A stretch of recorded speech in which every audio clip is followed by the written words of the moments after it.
¿Cuántos han venido con un corazón deseoso de poder deleitarse también en la presencia del Señor y darle lo mejor al Señor en este día? Amén. Gloria al Señor. Yo le invito para que juntos vamos a leer la palabra del Señor y vamos a hacerlo en la carta a los Efesios en el capítulo 1. Vamos a leer desde el versículo 3 hasta el versículo 14.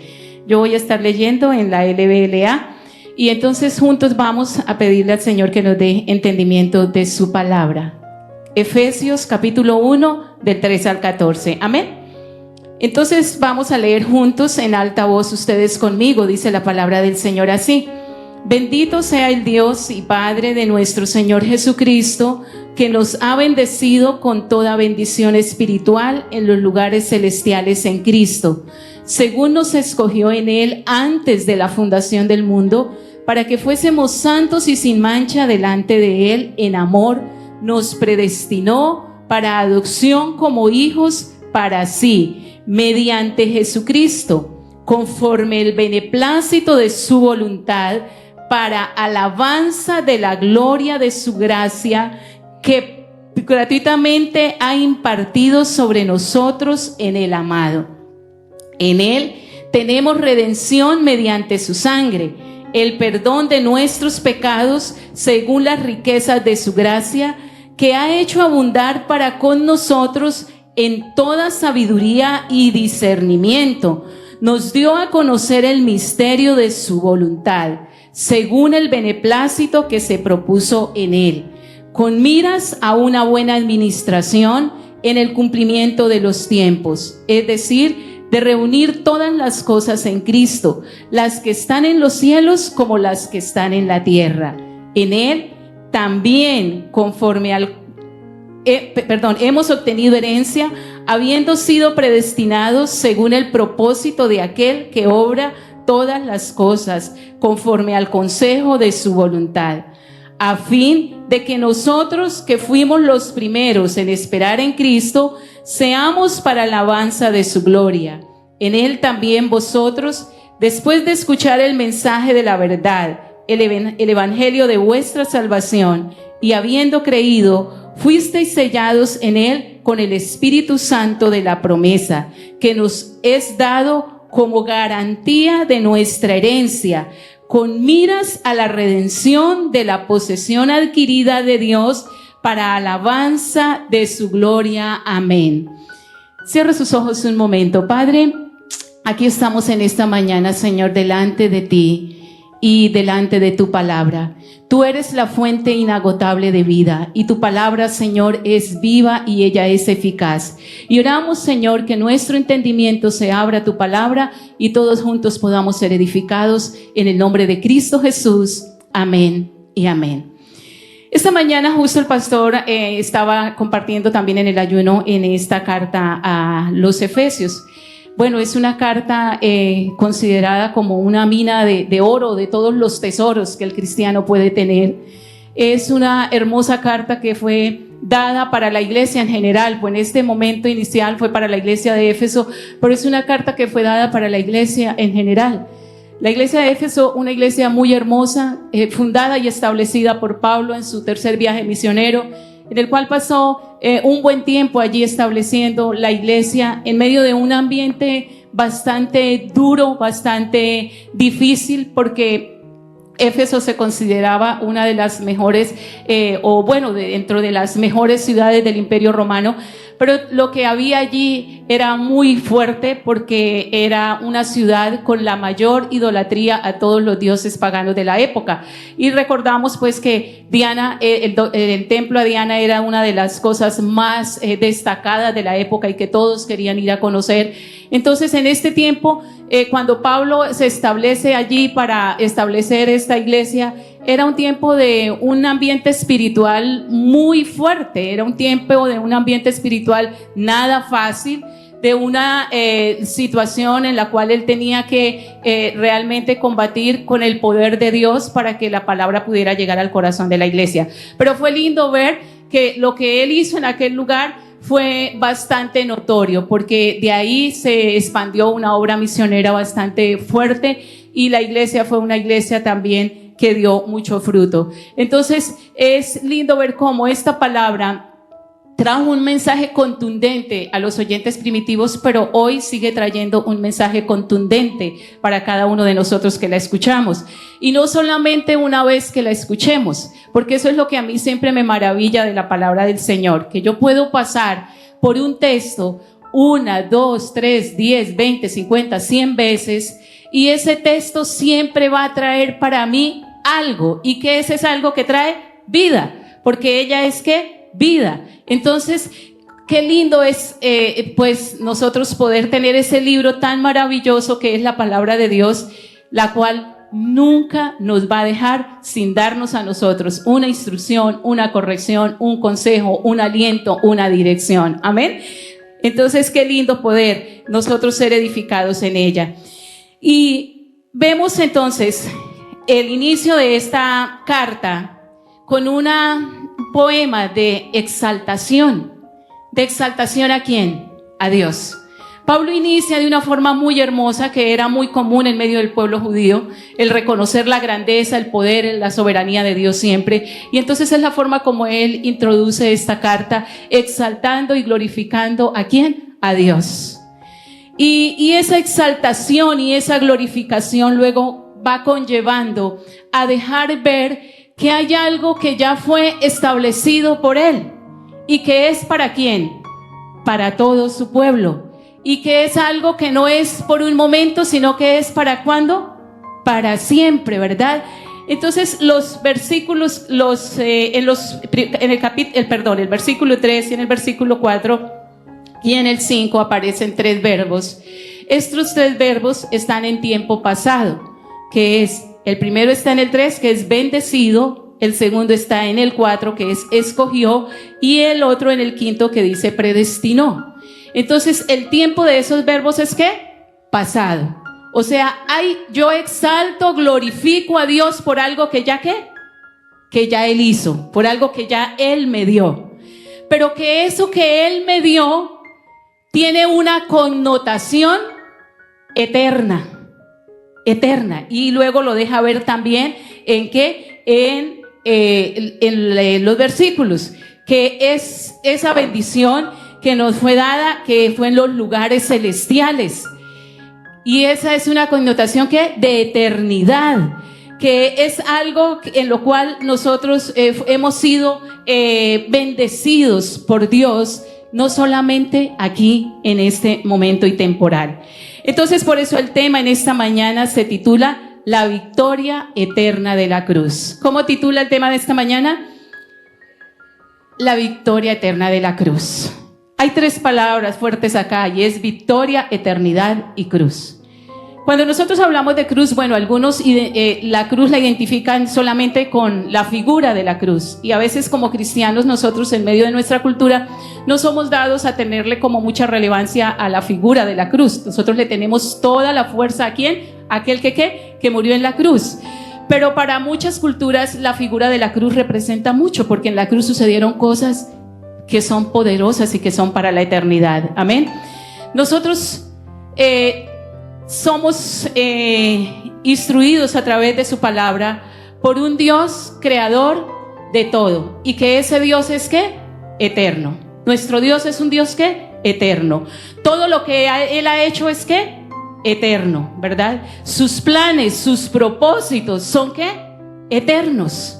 Entonces, tenemos nosotros acceso a esa eternidad por aquel que es nuestro ¿qué? Nuestro creador. Y nosotros somos victoriosos ¿en quién? ¿Quién fue el que nos dio la victoria? Cristo Jesús, ¿verdad? Nosotros somos victoriosos en Él, porque cuando Él fue a la cruz, allí nos dio ¿qué? La victoria. ¿Dónde nos fue dada la cruz? En Cristo, en la cruz, ¿verdad? Nos fue dada la victoria. Y esa victoria para nosotros no es temporal, ¿verdad? No es para cuando iniciamos el camino del Señor, sino que esa victoria es ¿qué? Eterna, porque tenemos un Dios que diseñó un plan que es ¿qué? Eterno. Decía que la carta de los Efesios es como esa casa de los tesoros, porque en ella nosotros encontramos, bueno, ese recordar quiénes somos en Dios y qué fue lo que Dios nos dio. ¿Y qué es lo que con más frecuencia nosotros tendemos a olvidar? ¿Quiénes somos, verdad? ¿Y qué es lo que tenemos? Hoy vemos al mundo en confusión. Hoy vemos al mundo en medio de tanta mentira y de tanto engaño. Hoy vemos generaciones correr detrás de la mentira. Porque en eso es que están siendo, ¿qué? Formadas. Nosotros como iglesia a veces nos sentimos amenazados. ¿Usted no se ha sentido amenazado en algún momento como que y ahora? ¿Y esto cómo va? ¿Y cómo le vamos a hacer? Y a veces el infierno quiere a la iglesia hacerla sentir arrinconada. O sea, como que ya déjelos. Ellos ya saben que hagan como quieran, ¿verdad? Ustedes déjenlos sencillamente. Como que ya, ¿qué más? Esperemos que ya todo lo demás sea hecho.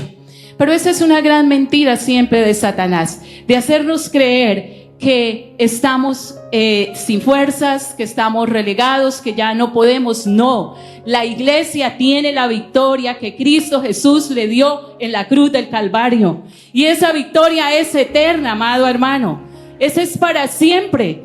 Esa es para siempre. No fue dada allá y allá quedó. No, ella permanece y permanecerá por todos los tiempos y por todas las edades. No importa qué generaciones estén viviendo en este momento. Estamos en medio de cantidad de ideologías porque los gobiernos del mundo en general han avalado una cantidad de ideologías que van contra de la verdad. Porque el diseño del infierno es que abolir todo lo que venga del cielo. Pero en la tierra hay un remanente que tiene la victoria y que se tiene que levantar sin importar lo que el infierno está declarando. Amén. Y ese somos nosotros quienes tenemos la victoria que Cristo Jesús nos dio. Amén. Entonces no somos limitados, no somos escasos, tenemos abundancia porque el Señor nos dio abundancia. Somos un pueblo escogido por Dios para grandes cosas. Amén. Por eso es fundamental que entendamos la obra de la cruz. Y la obra de la cruz solo es posible entenderla con la intervención de alguien. ¿Quién es ese alguien? El Espíritu Santo. Solamente a través del Espíritu Santo de Dios nosotros podemos entender realmente lo que significa la obra de la cruz.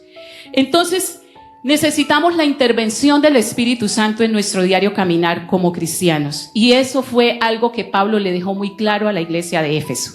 Y Pablo oró y le pidió a Dios por ese espíritu de entendimiento para la iglesia. Y esa oración es una oración que nosotros no podemos dejar de hacer nunca.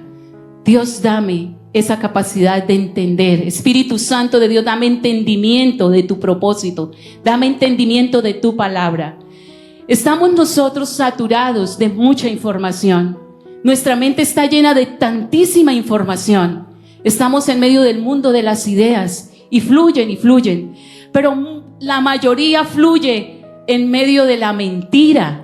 Tienen bases totalmente mentirosas porque lo único que realmente puede permanecer es aquello que viene de la eternidad, que viene de Dios. Entonces nosotros muchas veces tenemos la mente llena de tanta información, pero vacía de la verdad. ¿Por qué? Porque es que la verdad necesita ser revelada para nosotros poder ser llenos de ella. Si no es por la revelación del Espíritu Santo, nosotros podemos leer la Biblia como cualquier otro libro y decimos, sí, en la Biblia dice, pero ese decir de la Biblia no tiene una vivencia en mi vida. Y este tema de la victoria eterna de la cruz en estos días ha tenido gran relevancia para mi vida. Porque en medio de situaciones que estoy viviendo y estoy atravesando, es ir cada momento ahí a decir, Señor, en ti está mi victoria. Tú eres mi victoria, Señor. Tú ya lo hiciste. Y es volver y volver y volver. Entonces ha sido como tan lindo decir, sí, Señor, es eso. El caminar contigo, el acercarnos a tu palabra, es para vivirlo cada instante. Y necesito la ayuda de tu Espíritu Santo para entender esa obra poderosa cada instante en mi vida. Amén. Entonces, cuando esa verdad a nosotros nos es relevada, eso va a ser totalmente fulminante, porque eso determina el resto de nuestra existencia. Cuando la verdad de Dios nos es revelada, eso determinará el resto de nuestra existencia. Entonces, esa oración que Pablo hacía o que hizo ahí por los efesios es la misma oración que nosotros hacemos hoy. Amén. Y repitamos el versículo 17 y 18 del capítulo 1 que leímos ahorita de Efesios, capítulo 1, versículo 17 y 18. Como dice, ustedes junto conmigo vamos a leerlos. Como dice, 17 y 18 leamos.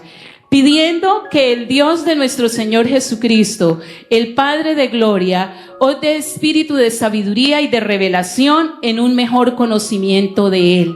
Mi oración es que los ojos de vuestro corazón sean iluminados para que sepáis cuál es la esperanza de su llamamiento, cuáles las riquezas de la gloria de su herencia en los santos. Amén. Entonces por eso digo que la victoria de la cruz es mucho más de lo que nuestra mente humana alcanza a imaginar, mucho más de lo que nosotros sencillamente vemos, porque es solamente con el poder del Espíritu Santo que nos puede ser revelada esa dimensión maravillosa, poderosa y eterna de lo que allí sucedió. Es solamente a través del Espíritu Santo que va a alumbrar nuestro entendimiento y nos va a dejar ver que realmente allí sucedió. El escenario de la cruz es un escenario que nosotros podemos decir que es un ámbito judicial, porque en la cruz, ¿qué fue lo que sucedió? Un juicio. ¿Y quién fue el que fue a juicio? Cristo Jesús. ¿Y él era el culpable? No. ¿Pero qué pasó con el que fue enjuiciado? ¿Qué pasó? ¿El qué? Él triunfó, él venció, ¿verdad? Entonces, él es el único justo. Él era justo y él es el único justo sobre la tierra. Nosotros hoy nos desesperamos ante tanta injusticia que vemos a nuestro alrededor. ¿A cuántos les llena de indignación la injusticia? Es muy indignante, ¿verdad? Y nosotros oramos y decimos, Señor, haz ¿qué? Justicia, ¿verdad? Y para que haya justicia sobre la tierra, ¿qué es lo que tiene que suceder? ¿Cómo será la forma de que haya justicia sobre la tierra? La justicia sobre la tierra solo podrá ser expresada en la medida que la palabra de Dios y la obra de la cruz sea recibida, expresada y manifestada por los hijos de Dios. ¿Cómo es la única forma que puede haber justicia sobre la tierra? Es solamente a través de que la palabra de Dios y su obra en la cruz, yo la reciba, ¿verdad? Yo la reciba, yo la pueda experimentar en mi vida y luego yo la pueda, ¿qué? Manifestar. Primero ella tiene que venir a mí y hacer, ¿qué? Un proceso, ¿verdad? Viene a hacer ese proceso en mí. Yo experimento el poder de esa palabra y luego entonces yo voy a, ¿qué? A manifestarla. Y la justicia sobre la tierra solo puede venir a través de los que conocemos al Cristo Jesús que murió en la cruz para hacer justicia sobre la tierra. Solamente de parte de la iglesia puede venir la justicia. Por eso es que el Señor anhela que nosotros como cristianos o como su iglesia podamos estar en lugares destacados de autoridad, porque es allá donde necesitamos poner la palabra de Dios para dirigir, para guiar, para corregir y decir no, el diseño perfecto y eterno es este, y es de acuerdo a este diseño que debemos hacer las cosas y no de acuerdo a cómo el mundo lo quiere hacer. ¿Por qué hay tanta confusión hoy en medio de las naciones? ¿Por qué tenemos tantísima confusión hoy en medio de nuestro gobierno? Porque la fuente de sabiduría para nuestros gobernantes no es la fuente divina, sino que es que los mismos infiernos. Muchos están siendo guiados, ¿por qué? Por lo que el diablo ha establecido desde el principio, y es avergonzar la palabra de Dios. Pero nosotros como iglesia, entonces nos levantamos y entendemos que hay una obra que fue hecha en la cruz del Calvario, y que ese juicio de la cruz solamente lo podemos entender entendiendo el propósito eterno de Dios. Hay una redundancia ahí, pero yo no puedo entender el juicio en la cruz si no entiendo cuál es el propósito eterno de Dios. Y todos anhelamos conocer cuál es ese propósito eterno de Dios, ¿verdad? Y nosotros vemos en las Escrituras entonces que hay un propósito que fue fundado en el corazón de Dios desde antes de la fundación del mundo, y que ese propósito fue fundado en un vínculo divino de amor entre dos figuras, un padre y un hijo. Un padre y un hijo. Eso es lo que nos deja ver a nosotros la palabra de Dios. Y miremos entonces ese vínculo que expresa. Y ese vínculo expresa que el Padre ama al Hijo. El Padre ama al Hijo. A veces nosotros cuando le explicamos a los niños, o los niños dicen, ay, pobrecito Jesús, le tocó morir en la cruz.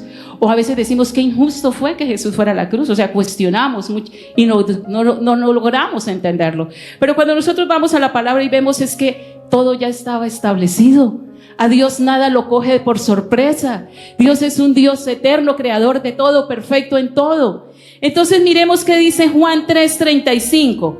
¿Cuál es la expresión que hay en Juan 3:35? Dice que el Padre ama al Hijo y ha entregado todas las cosas en sus manos. Una expresión de amor. El Padre ama a su Hijo.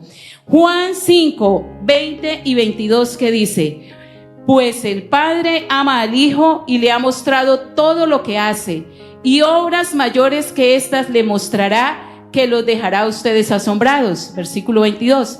Porque ni aún el Padre juzga a nadie, sino que todo juicio lo ha delegado en el Hijo. Juan 15:9. Como el Padre me ha amado, así también yo los he amado. Permaneced en mi amor. Mateo 11:27. Todas las cosas me han sido entregadas por mi Padre, y nadie conoce al Hijo sino el Padre, ni nadie conoce al Padre sino el Hijo, y aquel a quien el Hijo quiera revelar. Mateo 17:5. Mientras estaban todos aún hablando, apareció una nube luminosa que los envolvió, de la cual salió una voz que dijo, este es mi Hijo amado, estoy muy complacido con él. Amén. Entonces nosotros vemos en todas estas citas, o en todas estas escrituras, hay un vínculo muy profundo entre el Padre y el Hijo, y hay algo que ya fue establecido desde antes de ¿qué? De la fundación del mundo. Y era que el Hijo iba a tener ¿qué? Todo el poder, toda la autoridad, toda la soberanía le quedaba ¿a quién? Al Hijo. El Hijo era quien lo iba a estar haciendo. El Padre delegó, entregó al Hijo. Desde antes de la fundación del mundo ya había un plan establecido. No fue porque el hombre Adán pecó y ahora que le tocó hacer Dios, no le tocó ahora un plan diferente. No, el plan ya estaba trazado, el plan ya venía desde antes, ya había sido diseñado. Entonces, por eso hoy, por el Espíritu Santo y a través de las Escrituras, nosotros podemos entender que el placer del Padre está en que nosotros reconozcamos y expresemos la supremacía de Cristo como la cabeza sobre todo y todos. Ese es el placer de Dios, que nosotros como iglesia podamos reconocer y expresar la supremacía de ¿quién? De su Hijo. Es Él el que triunfó, es Él el vencedor, Él fue el que se dio, Él fue el que lo entregó todo por cada uno de ¿quién? De nosotros. Entonces, esa manifestación de amor del corazón del Padre para su Hijo nos deja ver a nosotros que realmente ese juicio fue un juicio injusto por un lado, pero por otro lado era ¿qué? Justo, ¿verdad? Que no fue como nuestros ojos humanos solamente lo ven. ¿Y qué es lo que el Padre y sus ángeles esperan ver desde el cielo cuando miran hacia la tierra? ¿Qué será lo que el Padre quiere ver cuando mira hacia la tierra? Él espera ver en la tierra la manifestación o la expresión de su Hijo en cada uno de nosotros. Ese es el anhelo del Padre, vernos a nosotros reflejando aquel que fue a la cruz y lo dio todo por nosotros. Ese es el anhelo del corazón de Dios. El propósito de Dios con nuestra vida es que lo conozcamos a Él, que conozcamos su diseño, que conozcamos sus instrucciones, que podamos ser nosotros transformados por la revelación de su palabra y nos lleve a vivir reflejando a su Hijo Jesús. Que seamos el reflejo de lo que su Hijo fue de lo que su Hijo hizo. Que nosotros podamos ver que realmente el anhelo del corazón de Dios está más allá de satisfacer nuestros caprichos y nuestras necesidades personales. Porque nosotros hemos tomado el sacrificio de la cruz como algo sencillamente para mi satisfacción personal. Pero es que no se trata de eso. Jesús no fue a la cruz para satisfacernos a nosotros sencillamente. Jesús fue a la cruz ¿para qué? Para ser honrado, glorificado y para que todo sea para Él. Y eso es lo que Pablo le estaba diciendo a los efesios ahí en la carta. Ustedes tienen toda bendición en Dios. Todo les fue dado, ya gozan de todo. Él lo hizo todo. Cristo Jesús lo hizo todo. Pero hay un para qué. Y es para la honra y para la gloria de su nombre. Es para alabanza de Él. Es para exaltación de Él. O sea, nuestra vida es ¿para quién? Para Dios, no es para hacer de nosotros lo que nosotros queramos.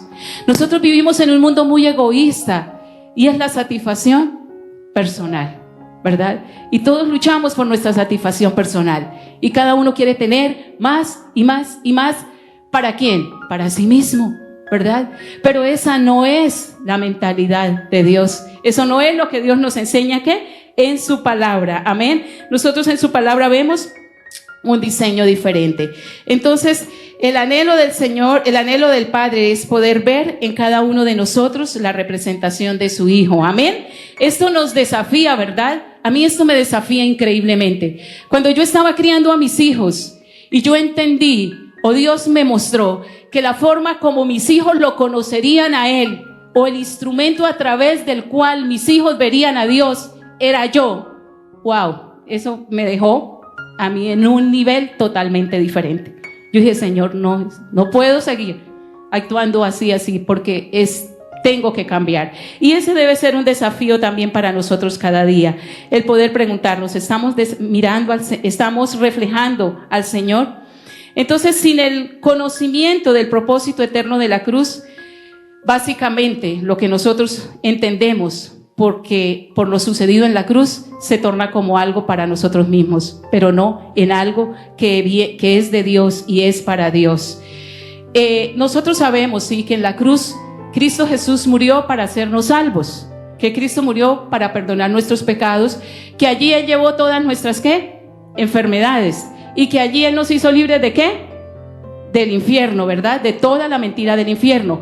Ese es el propósito eterno de Dios. Pero hay algo más allá que nosotros tenemos que mirar también de eso, porque estas tres cosas apuntan a nosotros, es nuestro beneficio personal, pero también hay otras cosas que nosotros podemos mirar y van más allá y solamente podemos verlas con la óptica del Espíritu Santo, que es el que nos da la capacidad de poder ver más allá. Entonces, miremos alguna profundidad más allá de ese propósito eterno.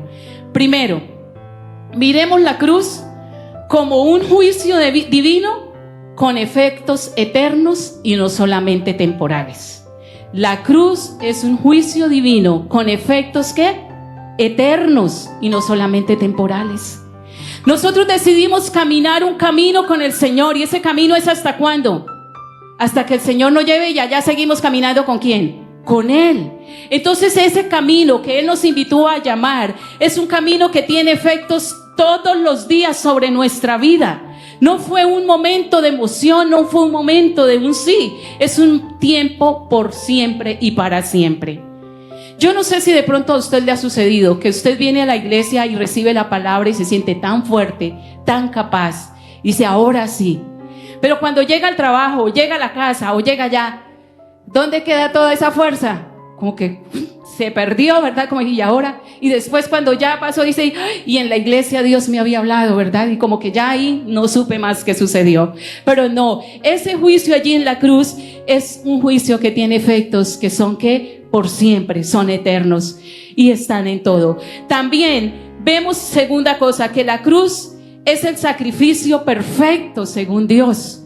La cruz es el sacrificio perfecto, perfecto, perfecto. En la cruz no faltó nada, nada salió mal, nada fue un error, todo es perfecto. Hay gente que se atreve a decir Jesús no necesitaba morir en la cruz, pues son ignorantes, por eso lo dicen, ¿verdad? En la cruz no faltó nada, allí todo fue dado. Pero también vemos un tercer punto, y es que la cruz verdaderamente es la destrucción del imperio de Satanás. La cruz verdaderamente es la destrucción del imperio de Satanás. Satanás allí fue exhibido, allí fue avergonzado, allí fue derrotado. Entonces, si la victoria de la cruz es eterna y esa victoria es mi victoria, ¿por qué el infierno quiere hacerme sentir tan perdido? Quiere hacerme sentir tan incapaz. ¿Por qué me cautiva con sus mentiras? Si es que en la cruz Él fue derrotado, allí fue avergonzado. Entonces lo que Jesús hizo en la cruz del Calvario permanece para siempre, y esa verdad del infierno no me la puede así a mí hacer dudar. Yo no voy a dudar de lo que Jesús hizo en la cruz del Calvario. Entonces, ¿cómo es posible que Satanás ponga en mi mente su mentira y yo la crea? ¿Cómo es posible que yo coopere con la voz del infierno? No, mis oídos se hacen sensibles para obedecer la voz de aquel que me dio la vida. Mi corazón se dispone para seguir en obediencia a aquel que lo dio todo por mí, porque esa victoria de Él en la cruz es mi victoria, y esa victoria permanece para siempre. Amén. Si a mí me detectan un cáncer y me dicen: usted ya le quedan pocos días de vida, dedíquese a gozar la vida, ¿qué opción tengo yo? ¿Creer esa mentira? ¿O ir a la cruz y qué? Y decir: Señor, en la cruz tú me diste vida, y yo tengo vida porque tú me la diste, y yo creo lo que tú hiciste en la cruz. Y no hay enfermedad, Señor, que tú no derrotaste y venciste en la cruz del Calvario. Y yo decido, Señor, a tomar tus promesas y vivir en ellas, y resisto la mentira de Satanás y le digo: mira, Satanás, yo no viviré el tiempo que los médicos me dicen, yo viviré el tiempo que Dios ha decidido que yo viva. Yo no moriré de lo que los médicos dicen que moriré, yo moriré de lo que el Padre me quiera a mí llevar, o moriré como el Padre quiera que yo muera. Amén. Entonces es esa la verdad. Estamos en medio de tanto temor por lo que en la nación está sucediendo. Vemos las noticias y, o sea, si nosotros no echamos mano de todo lo que nos ha sido dado, nos derrumbamos, ¿verdad? Y muchos se van y otros están pensando en ir, eso es normal y se respeta, pero que nunca nuestras decisiones sean basadas en la mentira que Satanás está trayendo a nuestra mente, sino que estén cimentadas en la verdad de Dios. Amén. Siempre que tomemos nuestras decisiones.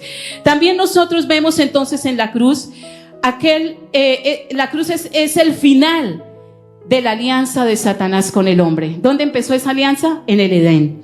Allí en la cruz se terminó esa alianza, allí se acabó, ya no más. Ahora, allí en la cruz se inicia la restauración de la alianza de Dios con el hombre mediante Cristo Jesús. Entonces ya no somos esclavos del infierno, porque esa alianza fue rota en la cruz del Calvario. En Cristo Jesús yo inicié un nuevo camino, y allí fue donde el Señor en la cruz restauró esa alianza de Él conmigo. Ahora yo hago parte de esto que el Señor Jesús allí hizo, y ahora yo camino en alianza ¿con quién? Con Dios. Yo camino en alianza con Dios y no en la mentira del infierno. También nosotros vemos que en la cruz es la puerta donde nos fue dada toda la provisión de Dios. En la cruz fue la puerta donde nos fue dada toda la provisión de Dios. No faltó nada, hermanos. Nada nos faltó, y eso es lo que Pablo le decía a la iglesia. Mire, ustedes ya tienen toda bendición ustedes la tienen. Pero para nosotros a veces bendición es casa, carro y beca, ¿verdad? O salud, dinero y amor. Para nosotros eso es bendición. Pero las bendiciones de Dios van mucho más allá de eso, madre iglesia. Son increíbles, o sea, todo. El hecho de que usted pueda venir a la iglesia, esa es una bendición de Dios. El hecho que usted escuche la palabra, que tenga un pastor comprometido, pastores que estudian la Biblia, que le enseñan la Biblia, esa es una gran bendición, porque usted se está convirtiendo en un portador de la voz de Dios a través de las instrucciones que a usted le están dando. O sea, es tantísima la bendición que nosotros tenemos, pero a veces la reducimos a nada y nos perdemos. La iglesia pierde su rumbo, la iglesia pierde su esencia cuando se centra solamente en ¿qué? En sí misma, cuando piensa en sí misma. Nosotros vemos que el propósito de Dios es Cristo Jesús, amén, que el propósito del Padre es Cristo Jesús. También nosotros en la cruz entonces encontramos que es el lugar donde fuimos vaciados de nosotros mismos para experimentar la plenitud de Él. En la cruz nosotros fuimos vaciados. Cuando usted tiene un recipiente con algo y tira lo que en él hay, ¿qué pasa? Ya se fue. Si dice, ay no, ya se fue. Entonces allá fuimos vaciados de nosotros, de nuestro querer, de nuestras necesidades, de nuestros caprichos, de aquellas cosas que nos mantienen cautivos. Allí ya eso pasó. Ahora nosotros tenemos que experimentar es la plenitud de aquel que lo hizo por mí. Y solamente así entonces cobra vida aquel pasaje de las Escrituras que dice, porque ya no vivo yo, sino que ahora ¿qué? Cristo vive en mí. Y lo que ahora vivo, lo vivo ¿qué? En la fe de aquel que me amó y ¿qué? Y se entregó por mí. O sea, es eso, ya no caminamos como caminan los demás. Caminamos ya en base a una obra que Dios hizo para nosotros a través de su Hijo Jesús. Y ya lo del pasado es. Nuestra vida presente y futura no puede seguir esclava del pasado. El pasado fue lavado, regenerado por el poder de Cristo Jesús. Amén. También la cruz es el lugar donde se cumplen todas las promesas. Todas las promesas tienen cumplimiento, ¿dónde? En la cruz del Calvario. Entonces por eso yo miro a la cruz como ese lugar de victoria para mí. Allí, Señor, se cumplió todo lo que tú dices en tu palabra. Nosotros también vemos que la cruz es ese lugar donde Cristo Jesús absorbió sobre sí toda la ira de Dios. En la cruz Él absorbió toda la ira del Padre. Allí la tomó toda, y eso era lo que hacía tan duro su dolor. También la cruz tuvo efectos extraordinarios e inexplicables en el Padre, en la creación y en la potestad de las tinieblas. Es algo que ha sido y será muy notorio. Lo que sucedió en la cruz ha dejado efectos que son muy notorios. Y en la cruz Jesucristo fue sentenciado a muerte por un gobierno terrenal injusto, cuya sentencia fue injusta. Esa crucifixión por el gobierno terrenal era injusta, pero en realidad Él fue condenado a muerte por Dios mismo, cuya sentencia fue justa, porque ya había un plan, porque ya había sido trazado. Entonces Él fue a la cruz a morir, no injustamente por el hombre, por el pecado, pero justamente ¿por quién? Por Dios, quien lo estableció. Y ese es el contraste que encontramos en el Evangelio de Mateo, de la injusticia, la justicia versus la injusticia. Entonces el reino de los cielos es un reino que está basado ¿en qué? En la justicia, no en la injusticia. Y por eso entonces ese contraste de justicia y injusticia implica que el reino de este mundo jamás podrá prevalecer. ¿Por qué? ¿Por qué no puede prevalecer el reino de este mundo? Porque está fundado ¿sobre qué? Sobre la mentira, sobre la injusticia, ¿verdad? Y el reino de los cielos está cimentado ¿sobre qué? Sobre la verdad, sobre lo inamovible, sobre la justicia de Dios. Entonces, ¿qué es lo que tiene que prevalecer? La verdad, la justicia es la que tiene que prevalecer. ¿Y cómo estamos nosotros hoy en medio de una sociedad que está ¿qué? ¿Llena de qué? De injusticia y de mentira y de engaño. Entonces, ¿dónde estarán las llaves? ¿Qué será lo que ha pasado? ¿Qué será lo que ha pasado con la iglesia? ¿Qué será lo que ha pasado con nosotros?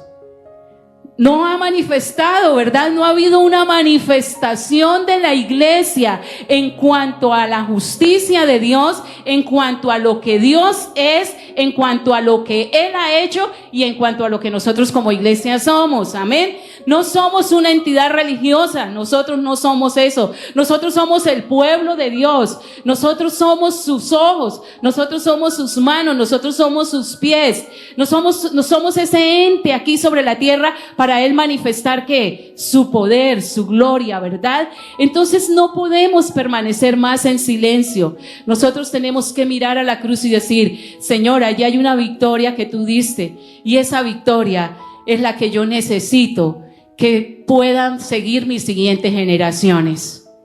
¿Cuántos están aquí que sus abuelos fueron cristianos y que usted está aquí porque su abuelo le enseñó a usted el camino? Hay varios, ¿verdad?, que estamos. Si el abuelo no hubiera hecho ¿qué había pasado? No estarían acá ustedes, ni nosotros no estaríamos, ¿verdad? Entonces tenemos una gran responsabilidad cada uno de nosotros, y es hacer que mi siguiente generación siga ¿a quién? A Cristo Jesús. Y que la siguiente generación siga ¿a quién? A Cristo Jesús, ¿verdad? ¿Por qué? Porque yo vivo mi día a día en la victoria que Cristo Jesús me dio a mí en la cruz del Calvario. Yo no vivo en el pensamiento del humanismo.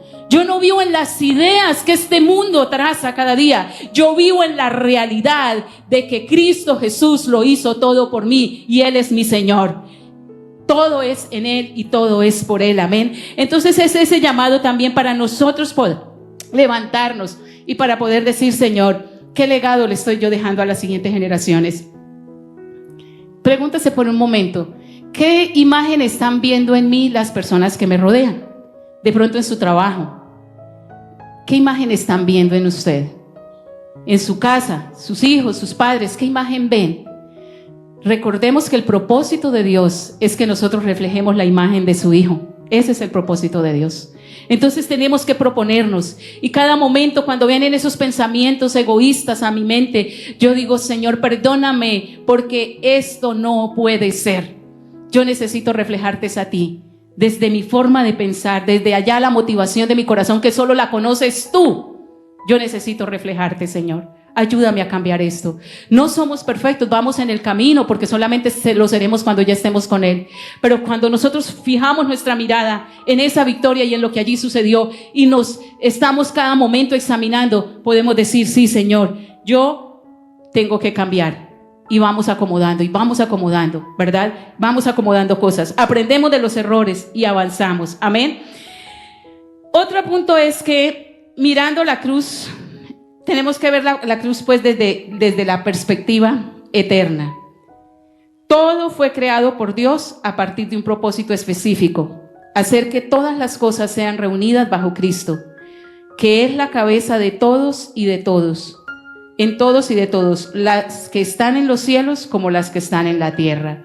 Eso es lo que Pablo estaba inculcando tanto ahí en la carta a los Efesios.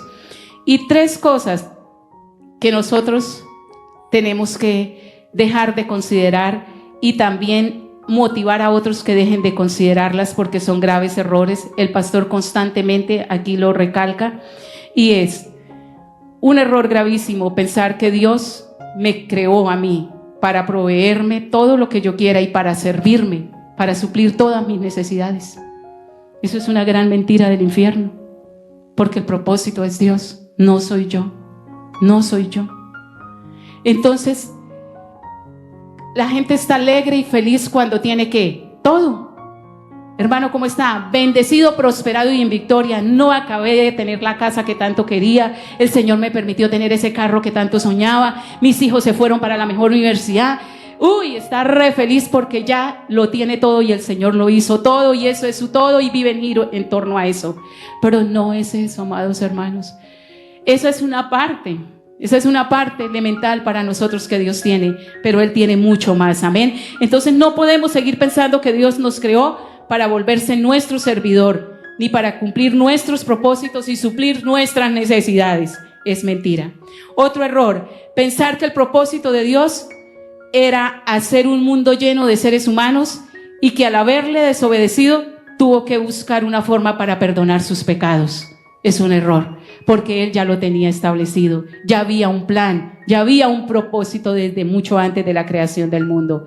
Y tercer error: pensar que el propósito eterno de Dios está centrado en el hombre y sus necesidades. Bueno, es muy similar al primero, pero aquí en el error es pensar que el hombre es el centro.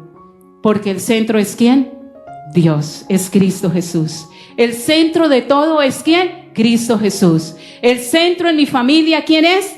Cristo Jesús. En esta casa no se hace lo que yo diga, sino que se hace lo que ¿qué? Lo que el Señor Jesús dice. Amén. Vamos a hacer lo que el Señor dice. Vamos en dirección a la que el Señor nos ha llamado y nos ha trazado. ¿Y vivimos para quién? Para Él. No vivimos para nosotros. Tristemente, he visto gente apartarse del Señor porque es que, no, Dios no me respondió.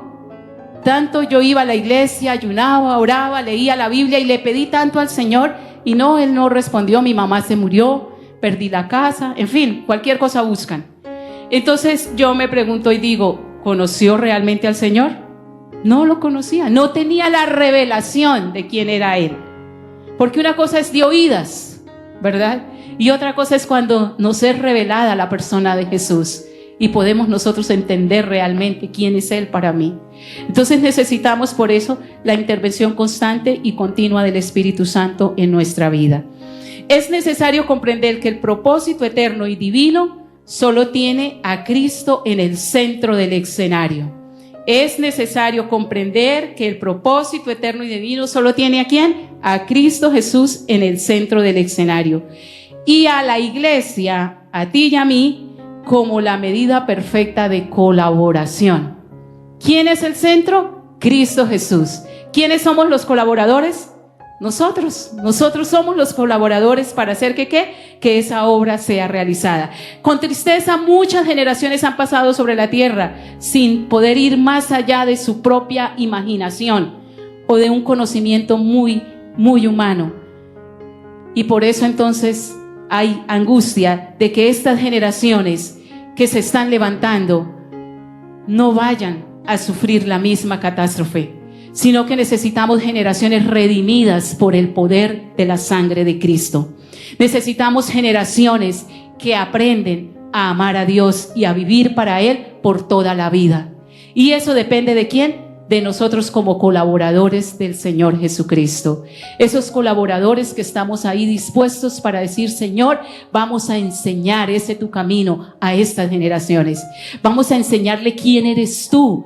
Vamos a enseñarle el diseño, Señor, tan perfecto. Y todos los atributos de Dios, todo lo que Él es, tenemos que enseñárselo a estas generaciones. Porque no hay nada sobre la tierra que pueda contener lo que Dios es, porque Él es único sobre todo lo creado. Amén. Entonces, si conocemos a ese Dios creador, a ese Dios sublime que está por encima de todas las cosas, aquel que proyectó para nosotros ese plan perfecto, a Él yo tengo que darlo a conocer a estas siguientes generaciones. Cuando vamos al libro de los Jueces, nos estremece en gran manera ver una generación que ni siquiera había escuchado de Dios, cuando sus antepasados habían sido guiados, instruidos y Dios les había hablado. Y hoy nosotros estamos en medio de una peligrosidad tan terrible que lo que el infierno pretende es que esos tiempos vuelvan a repetirse, porque como no hay nada nuevo sobre la tierra, todo vuelve a repetirse, pero nosotros como iglesia no le vamos a permitir al infierno que eso se repita, amén, porque así sea que tengamos que dar nuestra vida, la vamos a dar, con tal de demostrarle a las siguientes generaciones quién es Dios realmente, y que a Dios se honra, y que a Dios se respeta, y que Dios es sagrado. Entonces es eso, Señor, yo necesito ser en tus manos ese instrumento que tú quieres que yo sea, para que estas siguientes generaciones te puedan conocer como yo te he conocido, amén. Dios no cambia, Dios es mismo, Él es inmutable. No es que esta generación, estas ya conocen a un Dios que es así, vea, estas conocen a un Dios de esa manera. Dios es el mismo Dios que nosotros conocimos es el que ellos tienen que conocer, amén. Entonces necesitamos, amados hermanos, entender lo que Dios nos ha provisto en la cruz. Por eso entonces la oración de Efesios en el capítulo 1 del versículo 17 al versículo 19 debe ser una constante en cada uno de nosotros, hermano. Usted debería hacer esa oración y colocarla en un papel, escribirla mientras la memoriza o la toma usted con autoridad, y todos los días necesitamos orar eso. Decirle, Señor, dame espíritu de entendimiento. Necesito comprender la grandeza de tu poder, necesito comprender quién eres tú, pero eso no lo puedo comprender en mi mente humana, necesito el poder tuyo, Espíritu Santo de Dios. Yo necesito esa revelación de tu palabra para que venga a traer transformación y vida a mi vida, amén. Muchas veces miramos nosotros al pueblo de Israel como un pueblo que rebelde y desobediente, ¿verdad? Pero es que sí eran y como que nos cuesta. Pero nosotros somos la misma cosa, o sea, no somos nada diferente. Pero cuando Pablo escribe a los Corintios, Pablo escribe algo y era igual corrigiendo a la iglesia en medio de toda la situación tan adversa que la iglesia tenía de Corinto. Y en el capítulo 1 de Corintios, versículo 10, perdón, Primera Corintios, capítulo 10, versículo 6 y 11. Dice el versículo 6: estas cosas sucedieron como ejemplo para nosotros, a fin de que no codiciemos lo malo como ellos lo codiciaron. Y el 11 dice: estas cosas les sucedieron como ejemplo y fueron escritas como enseñanza para nosotros, para quienes ha llegado el fin de los siglos. Entonces, resulta que el pueblo de Israel abrazó la provisión. Ellos solamente querían que se les suplieran, ¿qué? Sus necesidades. Pero ellos cerraron su corazón al propósito de Dios. El pueblo de Israel no le abrió su corazón al propósito de Dios, no vio más allá. O sea, ¿para qué el Señor los sacó de la esclavitud? ¿Por qué Dios nos pasó por ese mar en seco? ¿Cuál era el propósito de Dios? No, ellos pasaron y solamente querían tener su estómago lleno y tener todas las cosas, y empezaban a hacer su lamento. Solo estaban pensando en la provisión. Amados hermanos, nosotros vemos muchos errores que se cometieron en el pasado, y esto que quedó establecido aquí, dice muy claro el apóstol Pablo, quedan como ¿qué? Como ejemplo, para que nosotros no repitamos los mismos errores. No podemos convertirnos también en un pueblo que centra su corazón solamente en que Dios les supla sus necesidades, que Dios me dé, y yo. No, yo tengo que entender que hay un propósito eterno de parte de Dios, y que ese es el propósito que yo voy a cumplir. Entonces no se trata de mí. Señor, estoy enfermo, pero esto no me va a limitar para que yo haga lo que tú quieres que yo haga. Señor, fracasó este negocio, pero tú sigues siendo mi Dios. Tú eres mi Dios, mi proveedor. Tus promesas están tan reales para mí, y yo sigo creyendo en ti. Yo seguiré adelante y seguiré proclamando quién eres tú, Señor. Mi hogar está en peligro, mi hogar está en crisis, pero tú eres mi Dios. Y tú lo has provisto todo para que mi hogar pueda ser restablecido, Señor. En tus manos están mis tiempos, Señor. Dios, la economía, la situación de este país, lo que está pasando, está en crisis, pero tú eres el Señor de esta nación, Padre. Tú eres Señor sobre Colombia, y todo está en tus manos, Señor. Y oro para que yo pueda ser un agente, Señor, que promueve tu verdad y que puede ayudar a otros a permanecer en tu verdad, y no a temblar y a escondernos, no. Que lo que nos congrega, cada vez que nos congregamos, sea un sentimiento tan profundo de gratitud por lo que Dios hizo a través de su Hijo en la cruz del Calvario.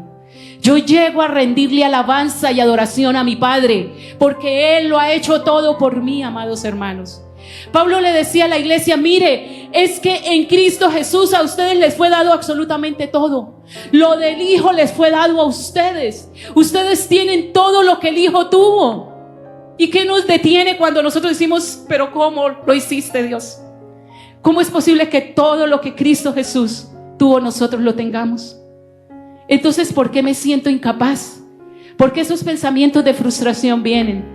¿Por qué esos momentos de perderme, no saber la dirección vienen? No puede seguir siendo la voz del infierno la voz para mí. Es la voz del cielo la que me despierta. Es la voz del cielo la que me anima. Es la voz del cielo la que me levanta. Es la voz del cielo la que me conduce. Y yo decido rendirme a Él, porque hay una victoria que ya me fue dada. Y esa victoria es eterna. Y esa victoria es mía. Amén. Amén. Esa victoria es mía. Y mis nietos verán aquel Dios que me dio la victoria, y amarán a ese Dios y vivirán para Él, y ellos le enseñarán a sus hijos la fe en ese Dios que es real y el cual permanece por siempre y para siempre. Amén. Somos el pueblo de Dios, amada iglesia. Somos un pueblo victorioso. Somos un pueblo que alaba al Señor porque disfruta de sus bendiciones. No somos un pueblo de emociones sencillamente, aunque somos emocionales porque Dios nos creó así, pero somos un pueblo que tiene la revelación plena de quién es su Señor, y por eso le alaba, por eso le exalta, por eso le sirve y por eso vive para Él. Amén. Bendita iglesia del Señor. Lo que Cristo Jesús hizo por nosotros es maravilloso, y que los días que nos queden de vida los disfrutemos viviendo para cumplir el propósito de Él. Amén. Gloria al Señor. ¿Qué tal si oramos? Aleluya. Gloria al Señor. Cierre sus ojos y hablemos con Dios. Padre, tu palabra es eterna, Señor, y ella es viva. Y ella es la que trae vida para nosotros. Si hay algo que puede, Señor, levantarnos y cambiar, Señor, nuestro estado de ánimo, nuestro camino, nuestros pensamientos, es solamente tu palabra, porque ella es viva. Y oramos que en el nombre de Jesús de Nazaret, por el poder de tu Espíritu Santo, tu palabra sea revelada a nuestra vida, y de esa manera nosotros avancemos, Señor, en este camino en victoria, Señor. Continuemos, Señor, esta carrera tomados de tu mano, Señor, mirando hacia ti, entendiendo tu propósito, abriendo nuestro corazón a ese propósito, Señor, desechando de nuestra vida el egoísmo y la mentira con la cual el infierno nos ha querido conducir. Padre maravilloso, que el centro de nuestra vida seas tú, y que el deseo cada mañana de nosotros, Señor, sea agradarte a ti y vivir para ti, mi Padre. Ayúdanos, Señor, a descansar en las bendiciones que tú ya nos diste y a disfrutar de ellas, Señor. Ayúdanos, Señor, a poder permanecer en esa victoria que nos fue dada, porque ahí nos fue dado todo. Gracias, maravilloso Señor, porque es solamente con tu ayuda, es solamente, Señor, con tu obra, en el glorioso nombre de Cristo Jesús de Nazaret. Amén y amén.